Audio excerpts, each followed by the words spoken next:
Hello and welcome, creative and beautiful souls, to the Mind of the Crochet Designer podcast. My name is Christina Haddering, and I am back from a podcast hiatus. And I actually did not plan for this episode.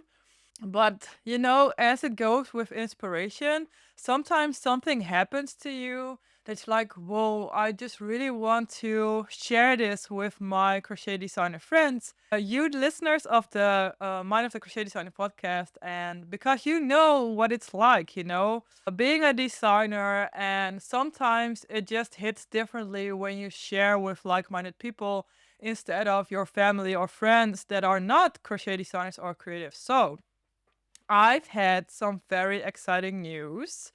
I've been asked by a very big collaborator, let me just call it that, to collaborate on a design. And I'm just so excited.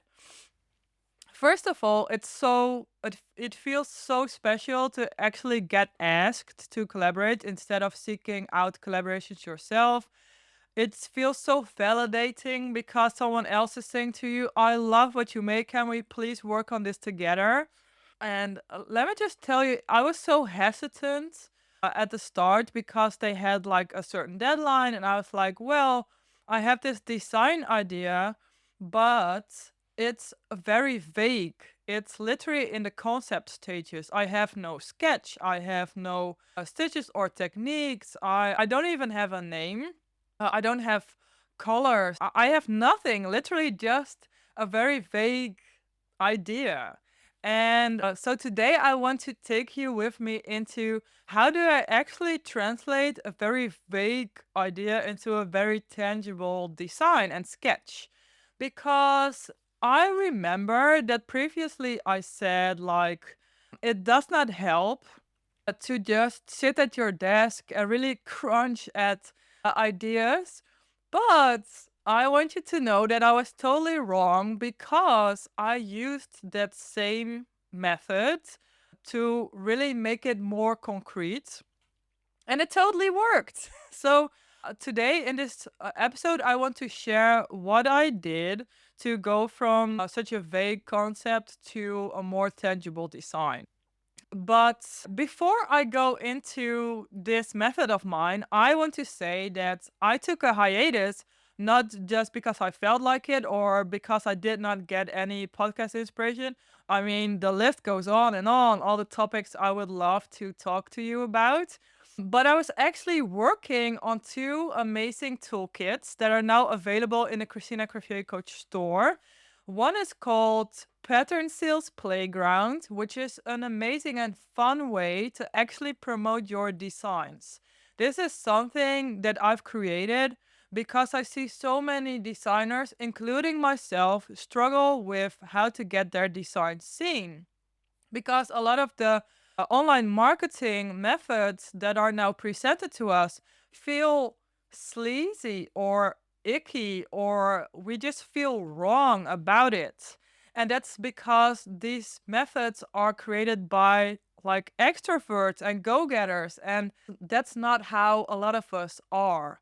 And so I was like, what do I continuously do to actually promote my designs in a way that feels aligned to me as a creative introvert and actually feels fun to do, because the last thing we want is to feel like we are constantly pushing our designs on people, that we actually feel like we are annoying our followers with our designs, which is not fun at all, because our designs are amazing and they deserve to get seen. So I put all of my promotional methods into a full toolkit that you can just simply copy and use for your own promotions. That it actually gets to be fun to promote your patterns, and in the process of that, get them seen and make them wanted. So that's one of the toolkits. And another one that's really close to my heart is the toolkit Host Your Own Crochet Along and Sell It Out. So you get all of the resources from the pattern promotion toolkit, but then it's tailored to promoting a crochet along because you really want to sell out your event, right? but also how to host a crochet along that actually feels fun to host for you as a host, but also feels fun to participate. Because I see that a lot of crochet alongs that are now hosted are nothing more than just a pattern cut up in parts, a discount, and a Facebook group, and suit yourself, and that's not what a crochet along is all about. I personally feel crochet alongs are really there to connect to your customers and to really be among crochet friends and enjoy the same design together and really connect to like-minded people, have fun, and not feel like doing a pattern is something that's on your to-do list that you need to check off, or that you feel like you feel behind on, or that feels like competition, and some people feel like they lack, that they are not good enough. Me personally, I don't want that in my crochet alongs. So I've created a whole toolkit on how to create that amazing event that everyone wants to be at, and that they cannot wait for you to host your next crochet along. So those are two toolkits that I've worked on. They were like passion projects. They were also so easy for me to do because I could just create all of these templates, all of these audios, all of these things for you to just copy and implement for your own promotions and your own crochet alongs. Love, love, love doing them. And I am sure you will love it too.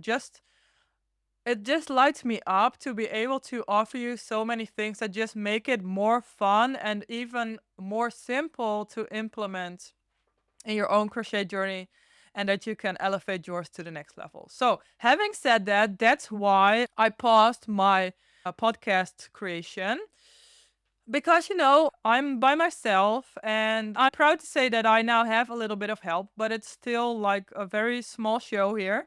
So we can only focus on one thing at a time. Now, to the methods I'm using to go from a very vague concept to a very unique and amazing design idea. What you often see is the crochet design 101 is that you just make a Pinterest board or make a collage of all of your favorite crochet designs, and then you just take a bit from that and a bit from that and a bit from that. And that's really crochet design 101. And that's all fine if you are starting there. But if you really want to take your design skills to the next level, you want that original inspiration. You want those original and unique ideas. And they can come from anywhere. And if you're like, well, I really don't know where to look, then I have a free library full of amazing crochet design resources that will really make your crochet design journey so much more fun and so much more easy. And there's a workbook and a guide in there to get that amazing and original inspiration. So if you haven't already signed up for the newsletter, I want to invite you to sign up, because only newsletter subscribers get access to that secret design library. Very awesome. But anyway, you are at the inspiration stages and you're like, I have this very vague idea. For example, I read a lot of books and nature is my main inspiration. And you read a book about bees, like I just love on bees. And you're like, well, I just love this book. I love this story, but I really don't know how to create it into a tangible design. You have like this feeling, or you have this you see a few colors, or you see a few fake shapes, but it's not at all concrete. And so, what you can do is literally sit at your desk. This is what I did to make my own design more concrete, and write down keywords. So, this doesn't have to be like, oh, it should look like this, it should look like this, but really to make it more concrete. So, keywords like bees, yellow, a hive, honeycomb, hexagons, buzzing, free, flying. When you think about those concepts, those words, let's think about ways. Then, when you have this list of keywords, the next step is to turn them into something more concrete. Turn them into associations of what you would associate with air, with wings, with bees, with honeycomb, things like that, to make it more tangible. So, for example, when you think about flight and air, you won't create a design that's very heavy and very dense. No, you want to keep it light and lacy. When you think about a honeycomb, then you can think about the way a honeycomb looks, that it's yellow, that it's dripping with honey, that there are hexagonal shapes within the honeycomb, that some shapes are open, some shapes are closed. So this is your step 3. When you have all these keywords and you have made it more concrete, you've written down the associations. Now let's make a mood board. So we want to do some research. We want to see, okay, let me just Google what a honeycomb actually is looking like. And you will be surprised how different honeycombs can look. And let's get inspiration from that. Or look at different types of bees and bumblebees and maybe even wasps, things like that, and put that into a mood board or collage. So that's really step 3. That's what I love to do, just to make collages, but of inspiration and not of other people's designs, because that's also a big part of so many designers fearing that they copy other designs, is because they literally get inspiration from copying others. And I actually made a whole podcast episode around this, the fear of copying other designers. It's episode number 1, because there are literally so many designers out there that reached out to me that said, well, Christina, I would love to start designing, but I fear that everything has been done before and that I'm unintentionally copying other designs. Well, that's also because a lot of designers in the process use designs from others as their inspiration. So this really is the design 202 instead of the crochet design 101.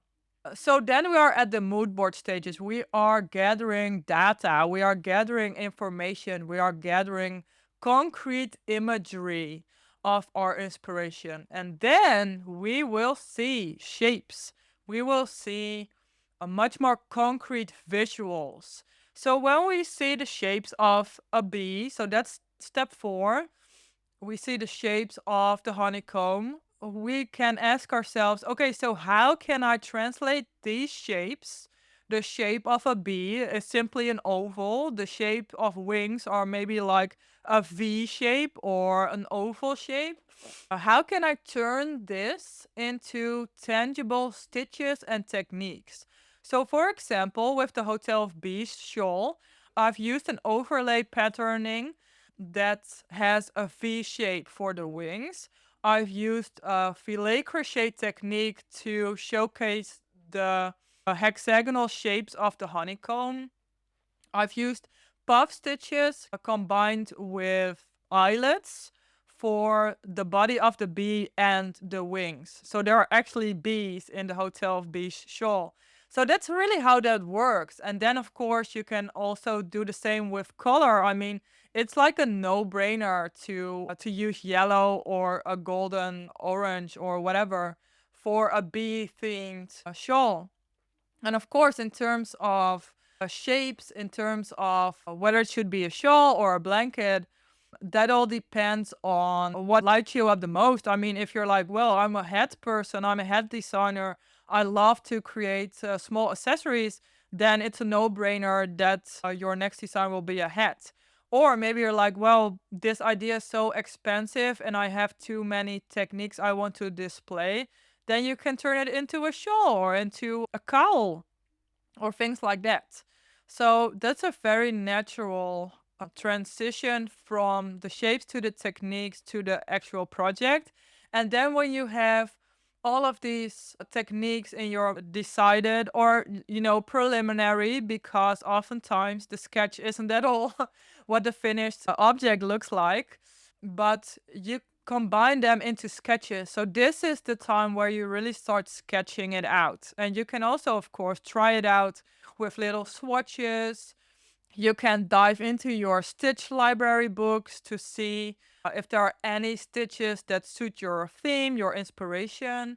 But that's really it. That's the whole process. And since I've just started just sitting down and actually taking the time to work on a design, even though I don't really know what it's going to look like yet, that really works to just say to yourself, okay, I'm now taking these 5 minutes or 10 minutes or whatever to work on this design, and just the rest of the day or the rest of the week or whatever.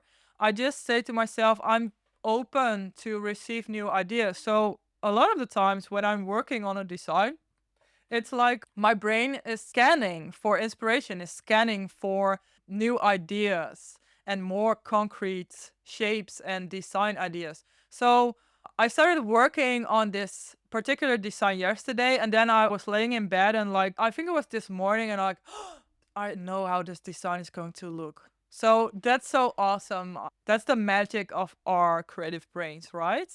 So I hope this was very useful to you. My steps into coming up with a very tangible design when you don't know what it will look like yet. So this was my very simple step-by-step process for going by a very vague design idea to a very tangible design, and I am sure that this will help you as well whenever you get stuck. So thank you for listening, and talk to you next time on the Mind of the Crochet Designer podcast. Bye bye.